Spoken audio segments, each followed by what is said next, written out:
Yo, what's going on, Dragon Ballers? Welcome back to another Top Cut breakdown. Today we're talking about PPG Halloween. Normally I just call these things like PPG Online October or November, whatever month they fall in and whatever the TO is, but I figured since this was on Halloween, we'll call it PPG Halloween, give it a little bit more diversity in the name there. But anyways, guys, if you are new here, definitely subscribe, hit that bell so you don't miss a video. If you want to help the channel out, there are a million ways down in the description to do so. Check out all the links. They really do help out a lot, guys, particularly the Patreon if you want to support the channel and up your game. That being said, let's get started. So we have the top 16 here, and once again, we're pretty much used to seeing this at this point. I mean, anything less than like 7 playable leaders, I would say at this point with the way Dragon Ball Super's been is probably substandard. At this point, we have 1, 2, 3, 4, 5, 6, 7, 8, 9, 10 different leaders in this top cut, and we'll break them down right here. So we had 3 Soul Striker, 2 Reboot Gohan, 2 Sin Shenron, 2 Green Gotenks, 2 Fuse Zamasu from set 10, 1 Blue Baby from set 11, 1 Dark Broly, 1 Red Broly BR, 1 Vegito, and 1 Vegex. So this week, compared to at least like week 1, weeks 2 and 3 were a little bit more flexible, but this time around Blue is absolutely crushing it, and it's kind of crazy to see. So we'll just get started talking about Soul Striker. Soul Striker is my mono blue deck of choice. I've talked about it a lot here on the channel. When you're looking for a mono blue deck that isn't quite Blue Baby is really in a class of its own because it really does have its own archetype, so I won't really include that when we're talking about this. When you're picking a mono blue deck to play, a lot of people will ask, what's the best mono blue deck? Is it SS4? Is it SS3 Reboot? Is it Zamasu? Is it Vegito? Is it one of those leaders? And I honestly believe that you need to pick the mono blue leader that best fits your playstyle. Soul Striker, really reminiscent of the old school Soul Striker. Obviously, I mean, a lot of its effects are kind of just like retrained from that leader. But anyways, it just really allows you to play a value mid-range game. You can tap out for threats, get energy back, but you could also use that energy for more offensive plays if the opportunity presents itself, which is a little different than SS3 Reboot. SS3 Reboot does the same thing. You can tap out for plays and get guaranteed defensive energy, but you don't have the option to use that energy offensively if you needed to or wanted to on a given turn. The nice thing about Soul Striker is, at least compared to SS3 Reboot, is while you do get that abundance of energy, once again, Soul Striker can use offensively, SS3 cannot. But the other thing with Soul Striker is you draw a lot more cards. You're not hindered in the way that SS3 Reboot is in terms of card draw. Basically, you attack every turn, draw a card, because on the front side of that leader, you're probably never going to use the untap. It's probably just never going to be relevant until you get to your backside, and then once you do get to that turn 3 unison, you basically play it, awaken, draw 2, and your leader just continues to untap energy and draw cards. And then on top of that, your unison keeps drawing cards. So Soul Striker Reboot does draw a ton of cards. It's one of the big advantages of it, and you just fit the engine of, you know, Baby Unknown Parasite Unison, Baby Golden Avenger, any blue 4-drops you want to play. I mean, in this week, we did see a lot less Obuni than we're probably used to seeing from blue decks. I mean, back then, at least before this format, Obuni was a guaranteed 4-of staple. If you were playing blue, you had to play 4 Obuni, no ifs, ands, or buts. But now in set 10, I mean, I think Marcus is really to thank for this a lot with his streams. Definitely check him out on Emperor Couscous on Twitch if you haven't checked him out yet. But I mean, he was really one of the first to say, hey, Obuni just isn't really cutting it in this format. And of course, there are blue decks here that are playing 4 Obuni, and I'm sure it worked out okay for them. But there are just so many matchups where Obuni is not good. Think about green. Dormant Potential just wipes all the tokens. Even in the blue mirror match, God Sealing Technique Trunks also just wipes all the tokens on play. And then even red has great answers to the tokens in the forms of the Yamcha counterplay. Is that all you got? So when you're just thinking about these things, Obuni is not as great as it once was. Again, some lists still playing 4, a lot of lists cut it down to 2, and they made room for cards like Marichim Brave Bruiser and Janemba Raging Evil Incarnation. So really cool innovation there in blue Soul Striker. I'm very happy to see it doing a lot of success here, and we'll just keep going with the rest of the top 16. So 2 Reboot Gohan, this is not really surprising at all. I mean, especially in a best of 1 environment. I mean, we're coming off a week where Reboot Gohan won 2 tournaments back to back in best of 1 formats. And it really is a place where Reboot Gohan will shine. We'll notice here is actually a little bit more yellow in this meta than there was last week, where there was actually no yellow whatsoever. So that being the case, Reboot Gohan still is going to shine in this environment where it's a very low amount of yellow, but still some yellow to counter it there. But maybe that's the reason why it couldn't quite pull out the win. But regardless, I mean, it seems like Reboot Gohan has just evolved into a deck where you play all the 1-drop weenies you can. You have 8 1-drop double strikers, you have 4 1-drop crit attackers, and besides that, your leader does most of the work. Every other card in your deck is basically a combo card, whether it's the Android 18 from, I think it's Draft Box 5, where you pitch an extra card, give it plus 6,000 combo power. You have Cells or Destroying Kamehameha, you have Feet Kamehameha, and you're really just playing like no negates, no defense. Your only thing like a counterplay is like Focus Breakthrough, just so you can stop like topos and things of that nature. So Reboot Gohan once again still seems very, very strong in a best of 1 environment. Best of 3, you know, I guess when the pandemic is more so over and we're able to go back to more IRL events with best of 3, maybe Reboot Gohan will fall off. There is a lot of discussion whether or not this is a deck that should be touched in some way via the ban limited list. I'm not quite sure how I feel about it, but if you guys wanted me to do a discussion video on that, let me know in the comments below and we'll definitely talk about it. But anyways, let's move on. We have 2 Sin Shenron here.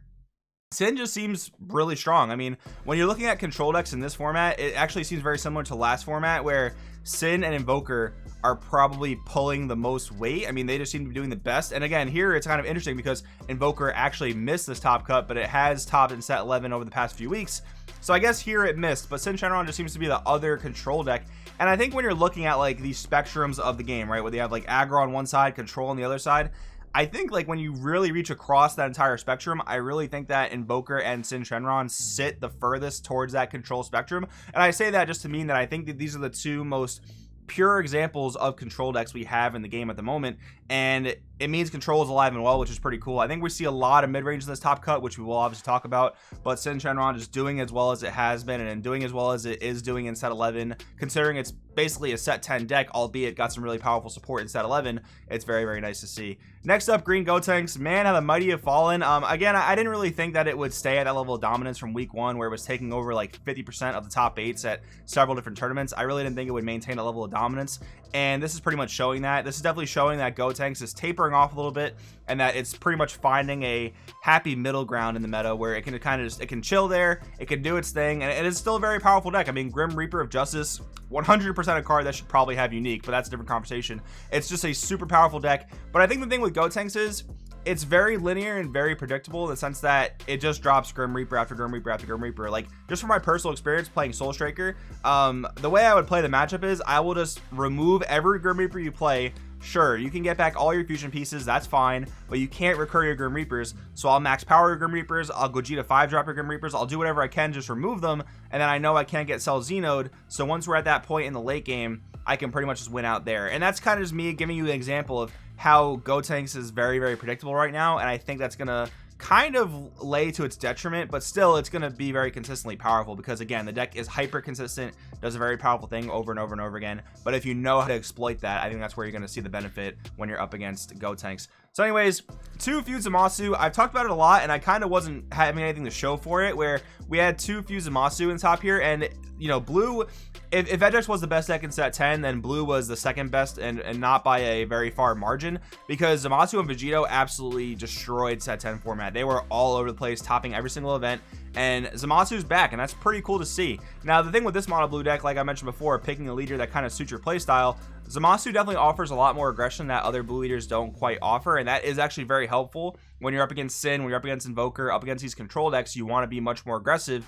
Zamasu is pretty much like really good for that. The thing is though, you do have to compromise some deck building space because you do need a certain amount of self-awakening cards. You need the 4 Zenos, you need the Goku Blacks to charge from your hand, and you need the 1-drop Zamasus. You probably need like 4 of all those, maybe 3 of the Goku Blacks, just to guarantee you can awaken. But Zamasu actually sees a really interesting deck building change in set 11 because it has a lot of unisons that really work to its benefit, and the older one being Zeno Cosmic Unison, but the newer one being Baby Unknown Parasite. Baby Unknown Parasite is an incredible unison for Zamasu because that double strike on a dual attack leader that draws twice is incredibly good, right? But it makes a weird deck building scenario where you have to play a high abundance of unisons that most decks don't typically want to play because they don't want to run too many clunky cards they can't combo with, they can't really use for anything besides energy or unisons. So Zamasu is in that bit of a weird spot. It kind of shows to me that it's a bit more of like maybe a glass cannon combo strategy where you're playing more clunky cards in your deck. You might be a little bit worse off on the defensive side of blue,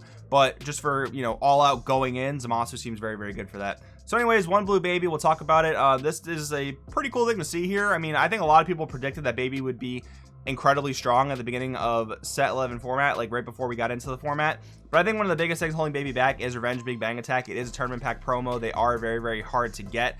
So I think that is definitely one of the things holding blue baby back. But besides that, I mean, it's definitely very close to that control spectrum I was talking about, you know, before with Sin and Invoker. It's probably at the same line as Sin and Invoker. It's really hard to gauge, though, its power level compared to Sin and Invoker, because there are going to be a lot less players playing it because of that hard to get promo. So it is a little bit unfortunate, but it still seems like a really good deck nonetheless. So if you can get your hands on those, I would definitely recommend trying it out. Next up, One Dark Broly. I think this is a very, very strong black aggro deck. I think when you're looking at black aggro decks for this format, you're definitely looking at Dark Broly and Vegex. I think there's some cool things with Demigra, maybe some cool things with Toa. Not that Toa would be an aggro deck, but just a mono black deck in general. I think those get actually a little bit more powerful with Draft Box 6, which we will have here in a few weeks. But anyways, Dark Broly, really strong. Tough deck to pilot, though. So if you're going to play Dark Broly, put a lot of time into it. You don't want to be punished for your misplays, and Dark Broly is heavily punishing for your misplays. Definitely keep an eye on that. One Red Broly, once again, I think the deck is very, very powerful, but it falls prey to the same issue as Blue Baby, and that's just difficult time getting access to promos, right? Red Broly relies on that one drop Broly Astonishing Potential, and it's relatively tough to get. So I think Red Broly is incredible.